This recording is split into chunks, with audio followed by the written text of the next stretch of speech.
Vos prédicateurs ont besoin d'être encouragés, vos pasteurs, les personnes qui vous servent tout le temps. Une des façons par lesquelles vous pouvez les encourager, c'est en rendant leur vie un peu plus facile.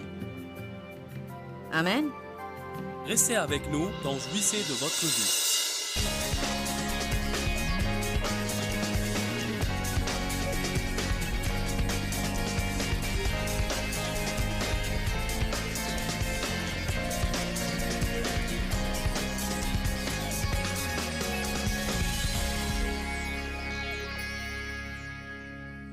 L'excellence est en réalité la progéniture de l'intégrité. Une personne intègre fera les choses avec excellence. Au cas où vous n'étiez pas avec nous dans les réunions précédentes, vous voyez ces portes ici. Qu'est-ce qu'il y a derrière la porte numéro 1? La porte de l'indolence. Une vie en ruine. Pas d'argent. Et tout ce que ces personnes possèdent se désintègre. Ils sont malheureux et n'arrivent à rien. Qu'est-ce qui se passe si on choisit la vie médiocre, là où vraisemblablement la plupart des gens sont? Il y aura toujours des personnes indolentes, des personnes excellentes, mais la plus grande majorité des gens sont médiocres, ils sont moyens. Toujours à mi-chemin entre le succès et l'échec. Sur la route large, entraînés par le courant avec tous les autres, faisant ce que les autres font. Nous n'avons pas un Dieu moyen et il ne nous a pas appelés à être moyens. Nous avons vu dans la parole de Dieu, dans 2 Pierre, chapitre 1, verset 3, que Dieu nous a appelés à l'excellence et à la gloire. Si vous vivez une vie médiocre, vous allez être frustré et non accompli, qu'il s'en faut toujours d'un peu, pour arriver au mieux que Dieu a pour vous. De grâce, ayez cette révélation, que ces portes représentent des choix. Et chaque choix produit un résultat. Beaucoup d'entre vous vivent les conséquences de choix pris. Et vous allez ou bien aimer ces résultats ou pas. Eh bien, j'étais là. Et j'étais là. Je n'étais pas très indolente. J'étais probablement plus ici qu'autre part. J'avais plus tendance à être adonnée au travail.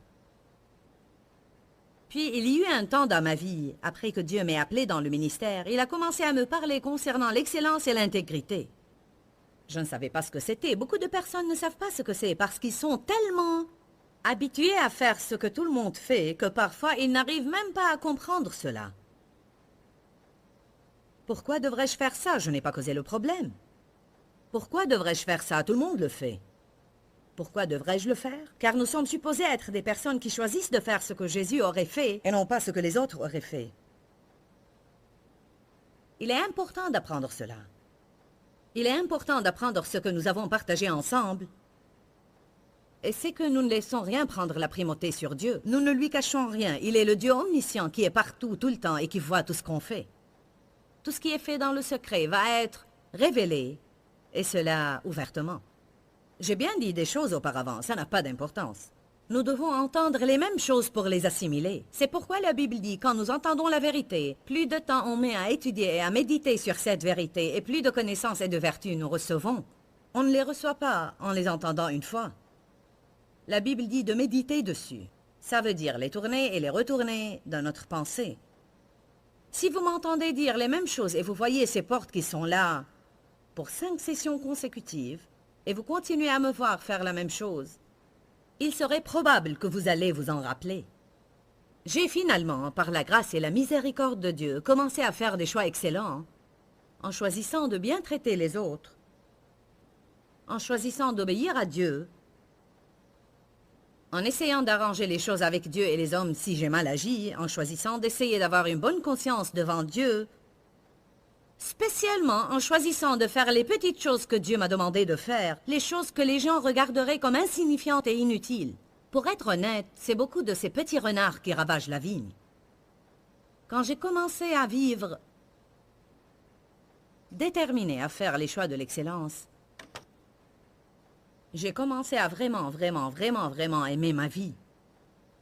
Je suis heureuse quoi que je fasse.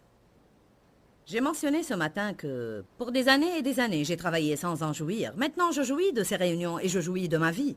J'irai chez moi ce soir, je m'étendrai sur le divan pour me reposer, et peut-être que je regarderai un bon film et je vais apprécier cela. Je trouve plus de satisfaction et d'accomplissement dans ce que je fais maintenant que dans n'importe quoi d'autre dans ma vie. Je vous assure que quand vous pourrez dire « je suis satisfait et j'ai mon contentement », alors vous n'aurez plus besoin d'en demander plus. Avoir notre contentement est une réelle bénédiction. Quelques-unes des caractéristiques des personnes qui sont des personnes d'intégrité. Tout d'abord, ils vont être excellents dans tout ce qu'ils font. Que quelqu'un les regarde ou non, ils vont toujours faire la bonne chose. Ils ne font pas seulement ce qui est juste quand quelqu'un les regarde et peut les applaudir, mais ils font ce qui est juste spécialement quand personne ne regarde parce qu'ils ont cette révélation que Dieu les regarde. Non seulement ils sont excellents, mais ils choisissent des amis excellents. Je veux vous parler un peu aujourd'hui à propos de vos amis. Proverbe 27, 17, ouvrons sur ce passage. Les amis sont très importants. Je crois qu'il faut avoir des amis. Je ne pense pas qu'il faut être isolé en refusant les relations. Les relations peuvent être difficiles. Parfois, nous sentons comme s'il était préférable de ne pas avoir d'amis, car ainsi nous n'avons pas à faire face à tous les problèmes qui vont surgir.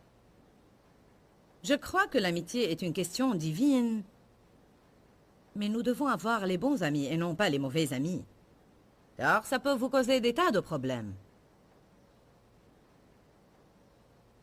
Proverbe chapitre 27, verset 17 dit « Le fer s'aiguise par le fer ». Ainsi, l'homme s'affine en face de son prochain. La Bible amplifiée dit une réprimande constructive. En résumé, l'Écriture dit « Vous allez devenir comme et ressembler aux personnes que vous entourent ». Je veux que mes amis me motivent par leur présence autour de moi à m'élever. Je vais avoir des personnes dans ma vie qui, par leur présence, me poussent à faire les choses mieux. Nous avons un couple qui a été pour nous d'un grand support pour 15 ans. Ils sont tellement polis. Et surtout, ils sont polis l'un envers l'autre. Après 15 ans de mariage, ils disent encore « Tu pourrais m'emmener un verre d'eau, s'il te plaît. Merci de m'avoir amené cette eau. Merci d'avoir allumé les lumières. » Vous savez, quand ils sont rentrés dans notre vie, en fait, ils ont vécu avec Dave et moi pour près de 14 ans. Ils vont déménager bientôt et auront leur propre maison et se prépareront pour avoir leur famille. Ils ont vécu avec nous, et spécialement quand nos enfants étaient petits, on avait besoin de ça. Ils devaient rester avec nos enfants quand nous étions partis. Ils s'occupaient de tout au bureau quand nous étions partis. Nous avons eu une relation intime avec eux. Au début, quand ils ont emménagé chez nous, ils étaient tellement polis l'un envers l'autre que ça m'énervait. À dire vrai, je pensais, « Ah, allez !»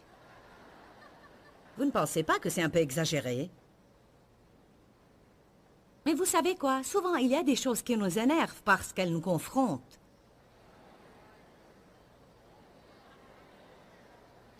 J'ai trouvé que plus j'étais en leur compagnie,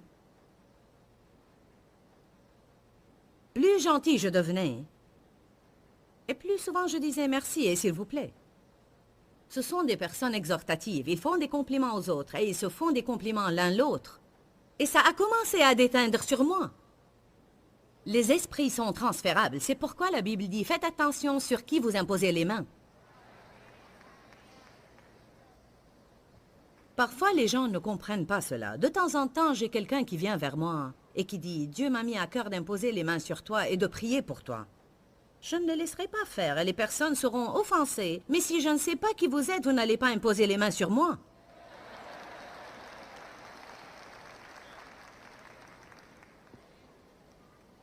Si j'ai une file pour la prière et j'impose les mains, vous devriez me connaître. Sinon, si vous avez peur que je prie pour vous, ne vous avancez même pas. Je ne sais jamais à l'avance qui sera présent à une réunion pareille. Le fer s'aiguise par le fer, alors l'ami de l'homme l'affine. Si vous avez des amis tranchants, ils vous affineront. Trouvez-vous des amis excellents, passez du temps avec eux et considérez leur vie sera une leçon pour vous et ainsi vous serez dans le défi de vous élever. J'aime être avec des gens qui rien qu'être avec eux m'est bénéfique. Dave et moi avons un désir majeur dans notre cœur d'être des donateurs. En fait, la Bible parle dans Romains chapitre 12 de personnes qui ont vraiment le don de donner, et je veux être un donateur. Je crois que quelques dons sont donnés, mais d'autres, nous pouvons les développer. Je veux vraiment être capable de faire ce que Dieu a dit à Abraham, d'être une bénédiction là où je vais. Il dit, je te bénirai, et je ferai de toi une bénédiction qui distribue le bien aux autres. Je veux être un distributeur de bien. Je veux que les autres se sentent mieux en ma compagnie. Je veux avoir la bonne parole au temps opportun. Je vais édifier, exhorter et mettre la joie dans leur cœur. Je veux les traiter avec respect et leur montrer de l'amour. Je veux aussi les bénir avec des dons matériels, si c'est ce que Dieu me met à cœur de faire. Qui veut être une bénédiction? Si vous ne voulez pas l'être, alors vous n'allez pas être heureux. Car si vous vous arrêtez à mi-chemin en voulant simplement être béni, et c'est là où j'étais pour une longue période, et je ne comprenais pas pourquoi je n'étais pas accompli, même après avoir reçu des bénédictions. Dieu ne veut pas que vous soyez des réservoirs, mais des canons. Un réservoir emmagasine les choses, un canal fait passer les choses à travers. À chaque fois que nous emmagasinons, tout devient stagnant. Je veux des amis qui, par leur conduite, me poussent à progresser, et non des amis qui me font glisser en arrière.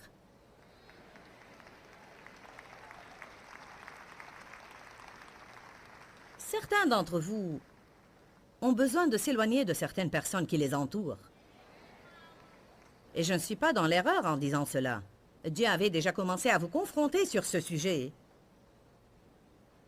Mais vous ne voulez pas être seul ni blesser leurs sentiments. Certains sont peut-être des parentés. Je ne dis pas qu'une femme doit quitter son mari car il est d'un tempérament difficile, ou un homme doit quitter sa femme, ou que vous devez ignorer vos enfants. Je ne parle pas de ce genre de relation. Parfois, vous n'avez pas besoin de passer beaucoup de temps avec ce cousin, ou cette cousine, ou cet oncle, ou cette tante, par exemple. Parfois, il doit y avoir séparation. La Bible dit « Sortez d'entre eux et soyez séparés ». Alléluia. Je ne veux pas être dans l'entourage de quelqu'un de négatif tout le temps et de quelqu'un qui se plaint tout le temps. Je ne veux pas être dans l'entourage d'une personne aigrie qui est toujours là à juger les autres. Je ne veux vraiment pas être dans l'entourage de commères. Je ne veux pas être dans l'entourage de quelqu'un qui me raconte les secrets de tout le monde parce que je sais qu'il va raconter les miens. Ne soyez pas naïfs en pensant que si une personne vous raconte des choses concernant les autres, qu'il ne racontera pas aux autres des choses vous concernant. Ça m'a pris longtemps pour comprendre tout cela. Nous commettons tous des erreurs et nous disons des choses qu'il ne faut pas dire. Mais si je me retrouve dans l'entourage de quelqu'un 2 ou 3 fois de suite et ils ont quelque chose de négatif à dire à propos de quelqu'un de différent à chaque fois, alors je m'éloigne d'eux. Je m'en fous si ce sont des prédicateurs, je m'en fous si ce sont des enseignants de la parole ou un pilier de l'Église. Je ne suis pas pour le moins impressionné par votre régularité à aller à l'Église. Je veux voir votre fruit. Vous les reconnaîtrez par leurs fruits. Vous les reconnaîtrez par leurs fruits.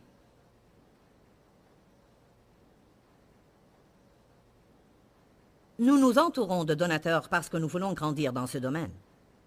Nous avons... Il y a 3 couples qui me viennent immédiatement à l'esprit que Dieu a placés dans nos vies seulement il y a quelques années de cela et qui sont des donateurs radicaux. Et j'ai appris en leur compagnie. J'ai appris quelques façons de bénir les gens et des choses auxquelles je devrais faire attention rien qu'en regardant certaines choses qu'ils font. Par exemple, dans l'un de ces couples, l'homme essaye de faire quelque chose ou de donner quelque chose chaque jour à quelqu'un qu'il ne connaît pas. Il ferait des choses comme aller chez un fleuriste et acheter un bouquet de fleurs et puis se tenir dehors pour voir à qui Dieu l'inciterait à le donner. Et puis il le donnera simplement à quelqu'un qui a l'air malheureux en disant « Dieu m'a dit de te le donner ». Et puis il le donnera avec une petite carte où est inscrite une écriture. Nous avons fait des choses comme payer la facture de personnes dans des restaurants quand ils ne savent pas qui a fait cela. Mais j'aime apprendre de nouvelles façons de donner. Amen. L'autre jour, nous sommes sortis déjeuner dehors et ils nous ont amené une facture qui n'était pas juste. C'était trop peu. Nous étions 4 personnes. Une des personnes avec nous a dit « C'est un test. » C'était après une de nos réunions ici. Nous allons devoir nous conduire avec intégrité et demander de nous doubler la facture. S'il vous plaît, prenez plus d'argent. La dame est revenue et elle a dit « Non, non, quelqu'un a déjà payé votre part de la facture. » C'est merveilleux d'être des donateurs anonymes. Je vais être dans l'entourage de personnes comme ça, hein, qui cherchent des façons d'être une bénédiction. La Bible dit dans Galates 6:10 « Efforcez-vous d'être une bénédiction, surtout pour vos frères dans la foi. » Les chrétiens ont besoin d'être encouragés, car Satan les poursuit tout le temps. Vos prédicateurs ont besoin d'être encouragés, vos pasteurs, les personnes qui vous servent tout le temps. Une des façons par lesquelles vous pouvez les encourager, c'est en rendant leur vie un peu plus facile. Amen. Dieu vous montrera comment être une bénédiction si c'est ce que vous voulez être. Malheureusement, pas tout le monde veut l'être. Si vous restez avec des avares, vous allez devenir avare.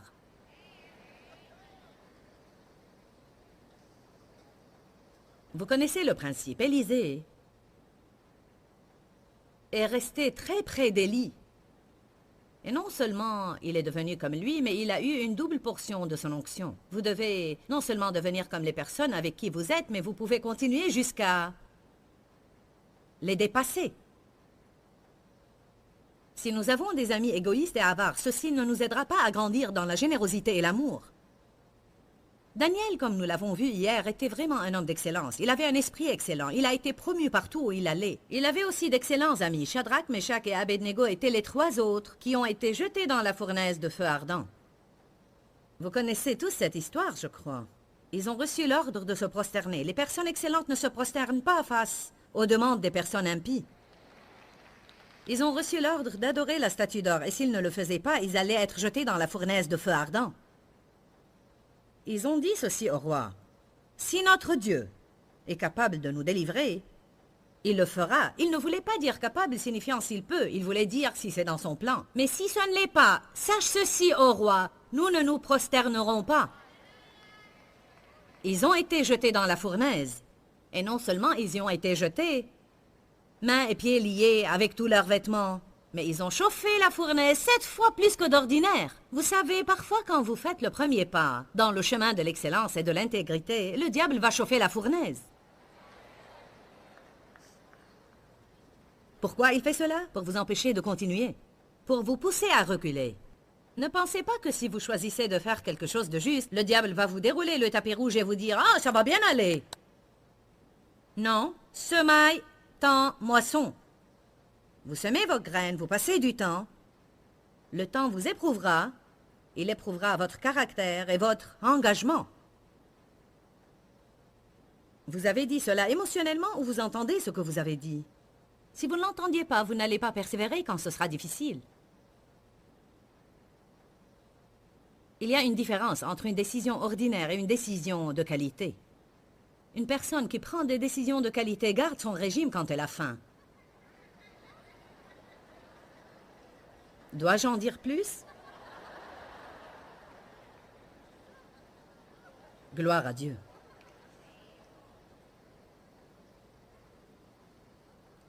Pause. Posez et pensez calmement à cela. C'est ce qu'il est dit partout dans les psaumes. Pause. La Bible amplifiée dit que cela veut dire arrêter et pensez calmement à cela. Parfois, nous devons le faire. Vous savez, quand quelque chose est dit qui est réellement fort, arrêtez-vous pour 1 minute et pensez à cela. Nous devons faire les bons choix concernant notre vie. Nous devons faire les choses comme Dieu aimerait qu'on les fasse. Nous devons choisir les bons amis. Nous devons choisir les amis qui nous édifieront et non les amis qui nous tireront en arrière. Alléluia. La fournaise a été chauffée 7 fois plus que d'ordinaire. Elle était tellement chaude que la flamme a brûlé à mort les hommes qui les ont jetés dedans.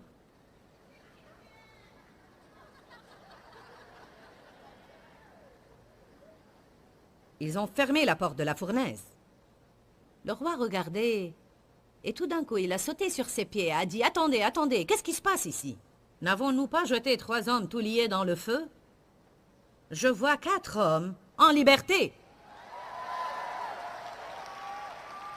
Vous pouvez entrer lié, mais je vous le dis, juste en plein milieu, Dieu va vous libérer.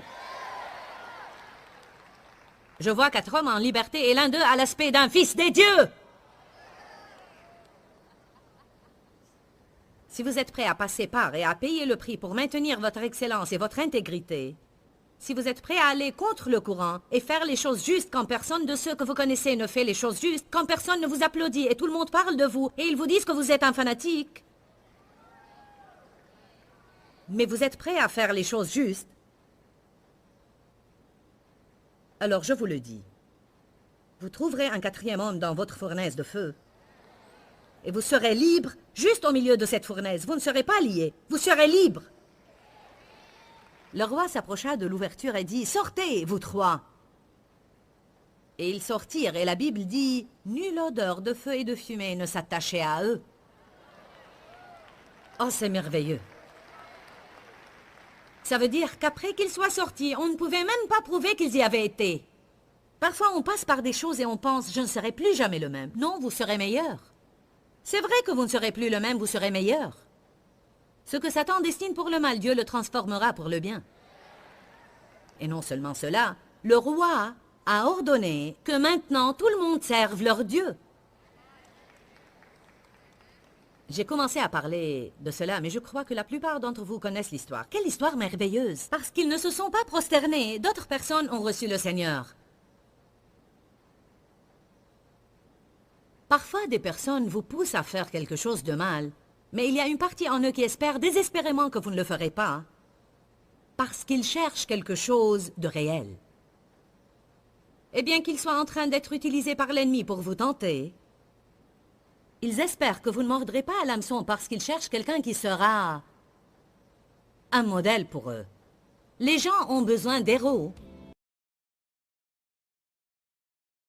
On parlait dans cet enseignement des caractéristiques de l'intégrité. Je veux vous encourager et vous dire que je crois vraiment que nous avons à décider d'être des personnes d'intégrité. Je crois vraiment que c'est une décision à prendre car on n'a pas toujours envie de faire ce qui est juste. Et je crois que la Bible prouve clairement que ceux qui choisissent l'excellence et l'intégrité expérimenteront plus de bénédictions que ceux qui ne font pas ce choix. Ils jouiront de la protection de Dieu et je crois qu'ils peuvent s'attendre à une plus grande sagesse et de merveilleuses choses. Je crois que le Saint-Esprit me guide aujourd'hui à vous dire quelque chose que vous savez peut-être ou que vous aviez entendu, mais je sens que vous avez besoin d'en être rappelé. Dieu est pour vous et non pas contre vous. Et si Dieu est pour vous, quel ennemi pourra réellement faire quelque chose contre vous? Je crois qu'on compte souvent les personnes qui sont contre nous et on oublie que le Seigneur est pour nous. Que ces paroles soient bien enracinées en vous et proclamées à haute voix. Dieu est pour moi, et si Dieu est pour moi, qui sera contre moi? Que le Seigneur vous bénisse et n'oubliez surtout pas qu'il y a la vie dans la parole. Je vous reverrai très bientôt. Pourquoi Seigneur, pourquoi? Dans ce livret, Joyce Meyer nous enseigne à travers la parole comment être délivré de la confusion. Pour obtenir ce livret gratuitement, écrivez-nous à Joyce Meyer, boîte postale 40095-6300 Larnaca, Chypre. Ou bien visitez notre site web www.joycemeyer.org/fr.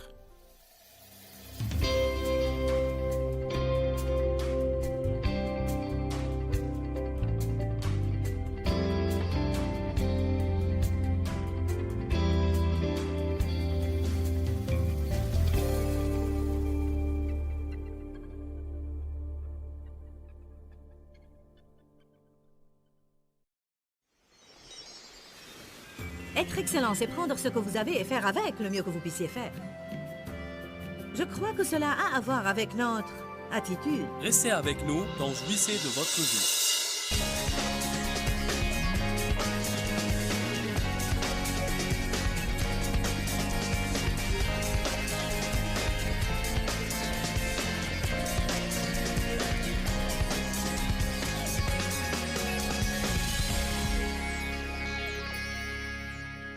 Je veux des amis qui recherchent l'excellence et l'intégrité.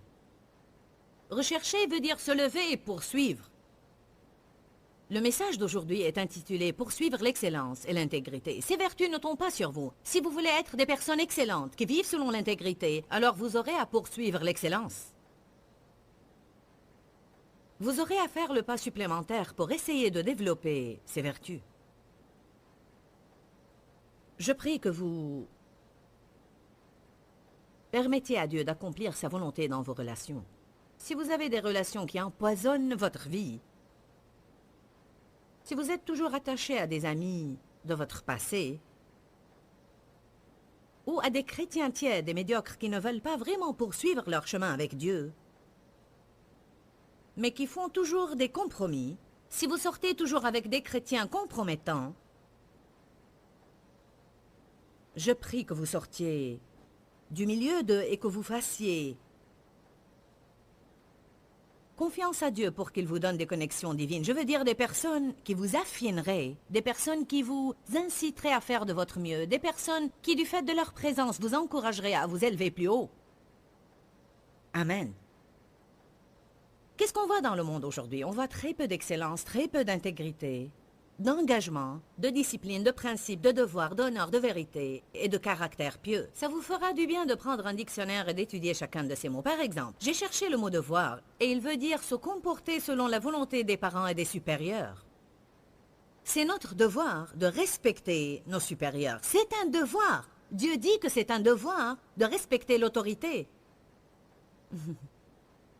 Il dit que c'est le devoir des enfants de respecter leurs parents et c'est leur devoir de prendre soin d'eux quand ils vieillissent et n'arrivent plus à prendre soin d'eux-mêmes. Il n'est pas écrit « Faites ceci seulement s'ils vous ont bien traité ». Faites attention, vous allez vieillir un jour. Que savons-nous à propos du devoir? Combien de personnes font des choses juste parce que c'est leur devoir de les faire? Vous entendez ce mot rarement. Je pense qu'il vaudrait beaucoup mieux pour nous qu'on revienne à quelques principes qu'on a oubliés depuis longtemps, en pensant qu'ils sont dépassés. Qu'est devenu l'honneur?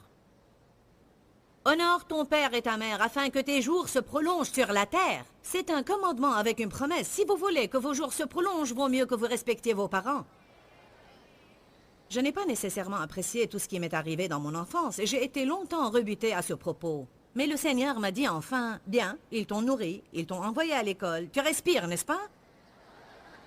En d'autres termes, il disait, « Trouve quelque chose de positif et pense-y. »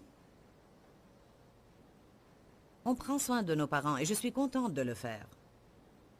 Je suis contente et je suis fière de le faire.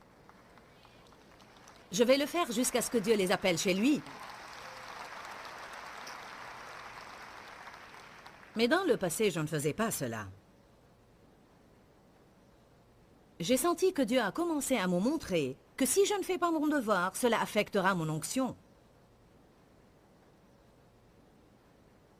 Je crains Dieu en ce qui concerne l'onction, car je sais que c'est tout ce que j'ai. Je ne fais rien de spécial. Et si je ne garde pas l'onction que j'ai, les gens ne viendront plus. Vous n'êtes pas venu là aujourd'hui pour voir mes jolis vêtements ou mes cheveux colorés ou mon nouveau visage ou quoi que vous pensiez que vous êtes venu voir. Vous pensez que je me soucie de dire que j'ai subi des chirurgies esthétiques? Pas du tout.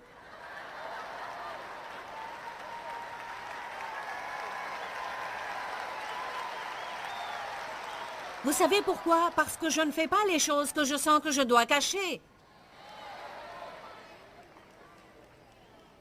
En fait, je pense à faire beaucoup plus d'ajustements. Un peu d'ajustements ici et là. Alléluia.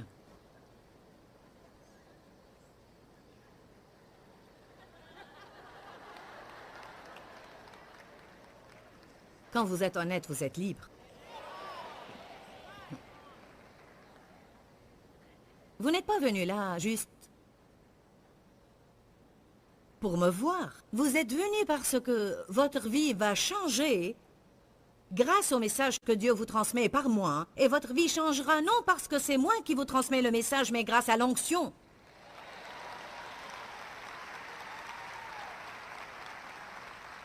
Vous n'allez pas avoir une grande onction si vous êtes indolent ou médiocre. Ou peut-être vous aurez une onction médiocre, je ne sais pas. Mais je veux une onction excellente parce que je veux avoir un ministère excellent. Et je veux faire d'excellentes choses parce que je sers un Dieu excellent. C'est pourquoi j'ai d'excellents conducteurs de louanges.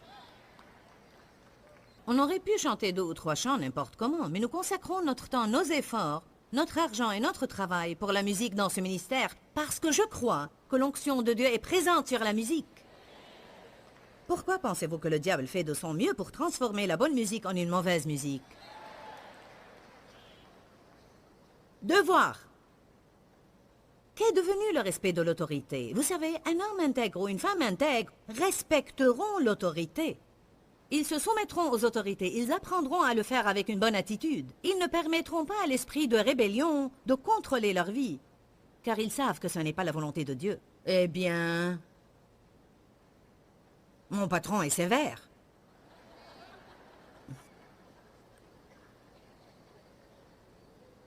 La Bible dit que toute position est ordonnée par Dieu. Peut-être pas toute personne est ordonnée par Dieu, mais les positions le sont. Même les serviteurs de Dieu n'inspirent plus le respect qu'ils inspiraient d'antan. Si vous voulez vraiment savoir la vérité, on a ce même problème envers Dieu. Je crois qu'on est sur le point de perdre la crainte révérentielle et le respect. Je ne crois pas qu'on doit avoir peur de Dieu. On a appris aux gens à travers les années qu'on doit être à l'aise avec Dieu, relax avec Dieu, et que c'est votre cœur qui l'intéresse. Mais vous savez quoi? Il se peut que j'offense quelques-uns en disant cela. Je n'ai pas l'intention de le faire. Mais je sens que je dois le dire, et après tout, c'est ma réunion, et je peux dire ce que je veux. Les gens doivent s'habiller décemment quand ils viennent à l'église.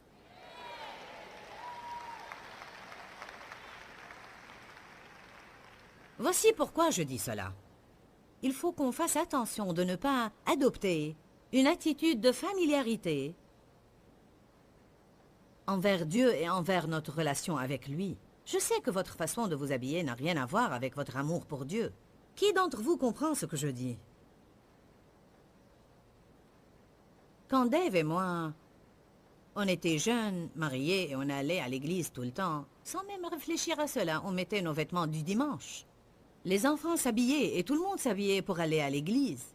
Pour être honnête, quand on a rejoint les églises charismatiques, les églises les plus libérées, je remercie Dieu pour certaines choses dont je me suis libérée, mais on a négligé quelques principes auxquels on devrait tenir. Comme par exemple, il n'y a pas de mal à avoir des vitraux dans votre église, je crois qu'ils sont beaux. Je crois que parfois nous pouvons devenir extrémistes. On a besoin d'être équilibré. Comme je dis, je ne veux offenser personne par ce que je dis maintenant.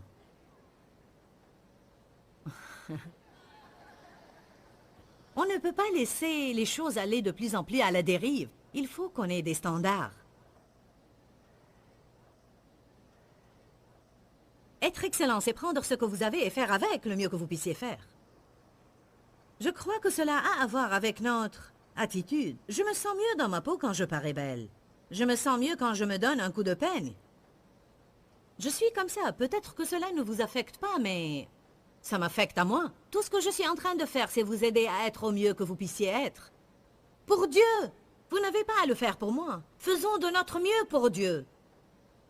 Peut-être vous avez une ancienne voiture, mais cela ne veut pas dire qu'elle doit être sale et pleine de papier de sandwich et de bouteilles de soda.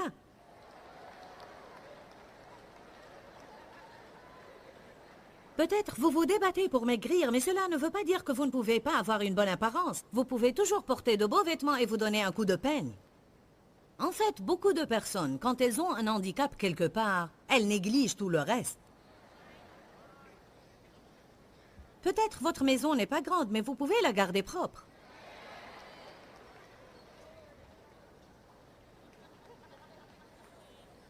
Si vous ne prenez pas soin de ce que vous avez, il est probable que Dieu ne vous donnera plus.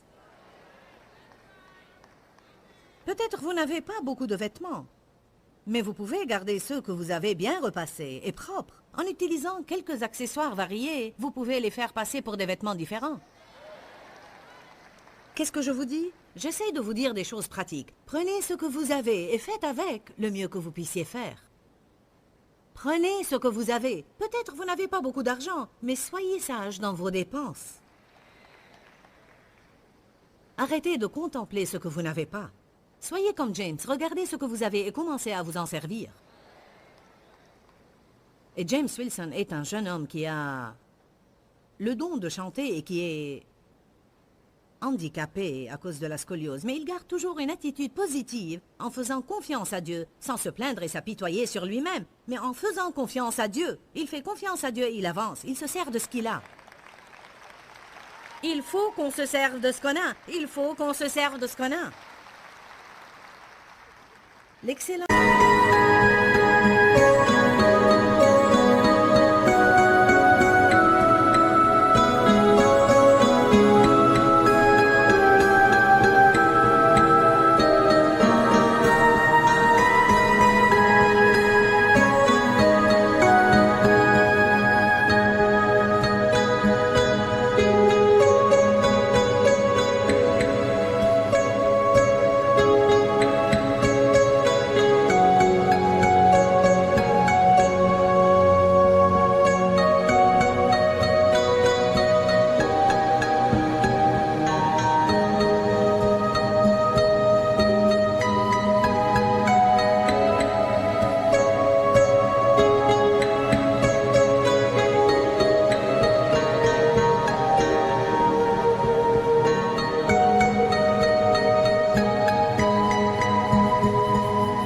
C'est prendre ce que vous avez et en faire le mieux que vous puissiez faire. La définition hébraïque de l'intégrité est être complet ou accompli. Accompli ou complet parce qu'on a. En d'autres termes, on n'a besoin de rien d'autre. Dans le sens moral, elle veut dire parfait et irréprochable. Une condition intacte. Le dictionnaire dit sûreté et observation stricte du code des valeurs morales. C'est probablement cette partie-là qu'on veut dans cette définition.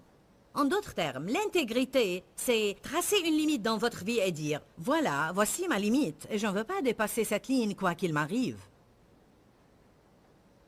Je vais regarder ces films et non cela. Je vais parler de ceci mais pas de cela.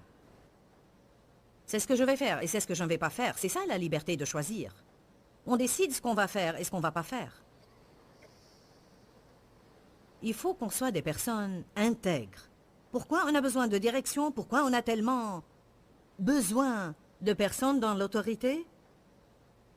J'aurais fait cela, mais je ne me suis pas préparée et ce serait compliqué de le faire maintenant. Mais si j'avais invité l'orchestre à venir ici et j'avais dit « Suivez l'inspiration du Saint-Esprit » et j'avais dit aussi « Jouez et chantez tout ce que vous avez à cœur »,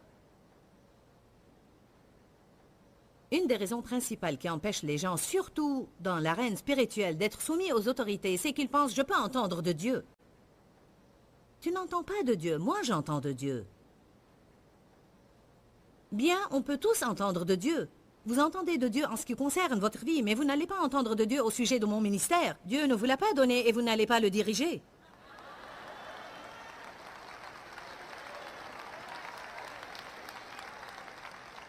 Beaucoup de personnes travaillent chez nous, mais elles travaillent pour nous. Elles sont payées pour me rendre heureuse.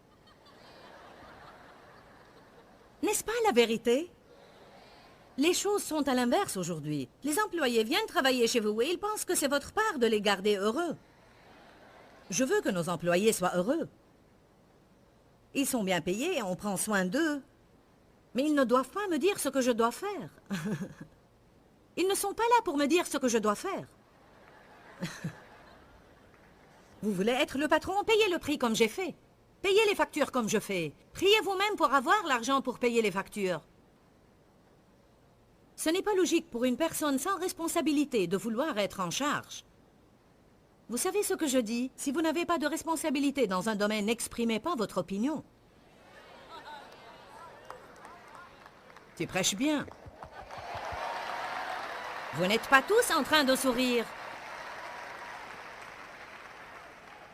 Vous savez quoi? C'est le mauvais et le stupide esprit d'orgueil qui veut qu'on exprime notre opinion dans toute chose en se mêlant des affaires des autres. Amen. Si j'étais le pasteur, je n'aurais pas fait cela. Tu ne sais pas ce que tu aurais fait. De plus, vous n'allez jamais être pasteur à cause de l'attitude que vous avez. Eh bien, si j'étais Joyce, je n'aurais pas porté les vêtements qu'elle porte. Vous l'auriez fait si vous aviez les moyens.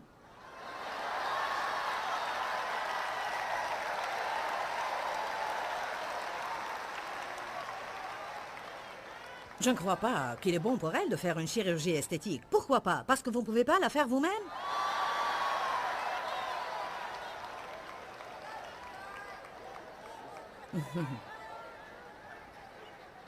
J'ai prié pour ce sujet 3 mois et Dieu m'a répondu, c'est ton visage, fais ce que tu veux. Alors je vous dis, vous n'avez aucune responsabilité sur mon visage et vous n'avez pas à exprimer votre opinion. Alléluia! Amen. On s'amuse aujourd'hui. Si j'appelle tous les musiciens et les chanteurs ici et je leur dis « Soyez tous guidés par le Saint-Esprit », ça sera un bruit, une cacophonie insupportable. Mais si je dis après « Bon Charlie, choisis un chant et que tout le monde suive le conducteur », c'est à ce moment-là qu'on fait une bonne musique. Alléluia, on doit être en harmonie ensemble.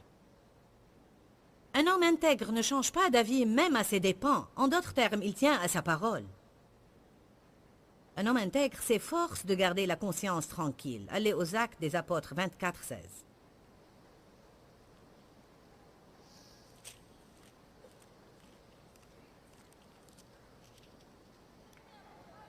Acte 24, 16. Paul, qui était un homme d'intégrité, a dit « C'est pourquoi moi aussi je m'exerce à me discipliner en mortifiant ma chair et mes affections charnelles et en calmant mes envies et mes désirs matériels, faisant tout mon possible pour avoir constamment une conscience tranquille, inébranlable et irréprochable, sans offense devant Dieu et devant les hommes. Laissez-moi vous dire quelque chose. Il est impossible de vivre dans l'intégrité sans écouter votre conscience. Tant que vous faites des choses envers lesquelles vous n'avez pas la paix, alors vous ne marchez pas dans l'intégrité, parce qu'on doit écouter notre conscience. L'homme intègre reçoit heureusement l'instruction. Il ne se vexe pas à chaque fois qu'on essaye de lui dire quelque chose. Il fait attention aux petites choses.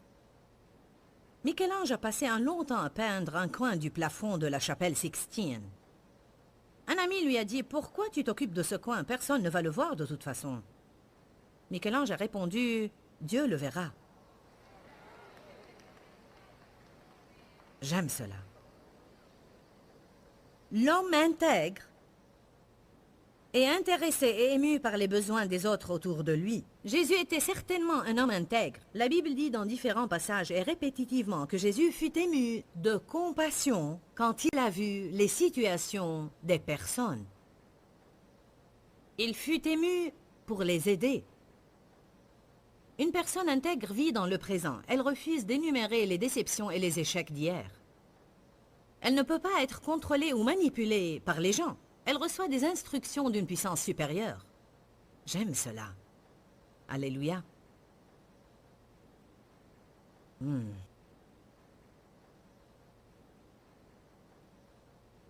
Elle traite les autres comme elle veut être traitée. Je veux que vous preniez le psaume 101:2. Je n'ai vu cela que depuis 2 semaines. Je crois qu'une personne intègre fait ce qui est juste même quand personne ne la voit. Elle fait ce qui est juste, même si elle ne va pas recevoir des résultats immédiats. Elle a une passion pour faire ce qui est juste et elle poursuivra ce qui est juste. Elle s'efforcera à faire ce qui est juste quand personne ne le fait. Même quand les gens lui disent « pas besoin d'aller aussi loin », elle sera toujours motivée par un sentiment fort dans son intérieur qui l'incite à faire ce qui est juste. Alors pas la perfection, mais l'excellence. David a dit « j'agirai toujours avec sagesse et je prendrai garde à la voie droite. Quand viendras-tu à moi? Je marcherai dans l'intégrité de mon cœur. Je suivrai la perfection de mon cœur dans ma maison. » Non seulement devant les gens quand ils me regardent, mais à huis clos. Quand j'entre dans ma maison, je ferme la porte et personne ne sait ce qui se passe chez moi. C'est là où je vais marcher dans l'intégrité. Je ne veux pas permettre aux autres de dire « J'ai connu Dave et Joyce personnellement et je vous assure qu'ils ne vivent pas ce qu'ils prêchent. » Je veux que les gens disent le contraire. Ils sont stables tout le temps, ils vivent ce qu'ils prêchent. Les personnes intègres non seulement font ce qui est juste, mais ils le font avec de bons motifs. Ils examinent leurs motifs. J'aime toujours examiner mes motifs. Je n'aime pas faire les choses juste pour les faire. Je veux savoir pourquoi je les fais. Je les fais avec de bons motifs? Je vous donne quelque chose pour gagner votre faveur ou je vous le donne car je vous aime? J'étais sincère quand je vous ai fait un compliment ou ce n'était que des flatteries? Les motifs sont très importants.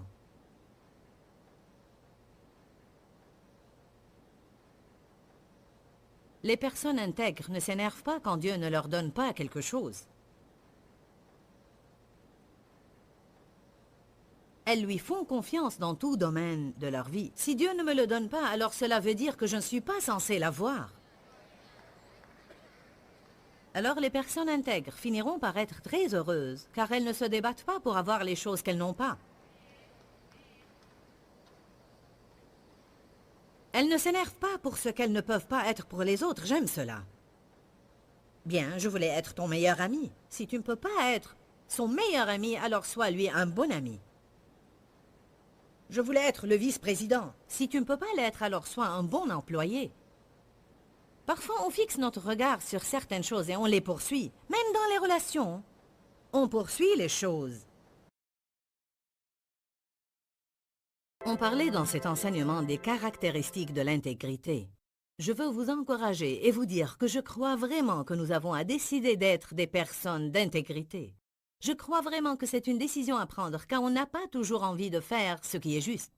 Et je crois que la Bible prouve clairement que ceux qui choisissent l'excellence et l'intégrité expérimenteront plus de bénédictions que ceux qui ne font pas ce choix. Ils jouiront de la protection de Dieu et je crois qu'ils peuvent s'attendre à une plus grande sagesse et de merveilleuses choses. Je crois que le Saint-Esprit me guide aujourd'hui à vous dire quelque chose que vous savez peut-être ou que vous aviez entendu, mais je sens que vous avez besoin d'en être rappelé. Dieu est pour vous et non pas contre vous.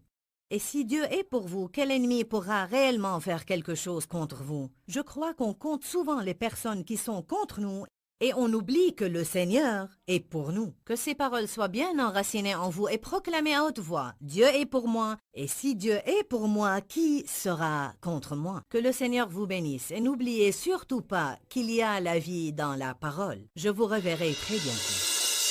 Pourquoi Seigneur, pourquoi? Dans ce livret, Joyce Meyer nous enseigne à travers la parole comment être délivré de la confusion. Pour obtenir ce livret gratuitement, écrivez-nous à Joyce Meyer, boîte postale 40095-6300 Larnaca, Chypre. Ou bien visitez notre site web www.joycemeyer.org/fr.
khắp phương trời vẫn nhớ tới quê hương.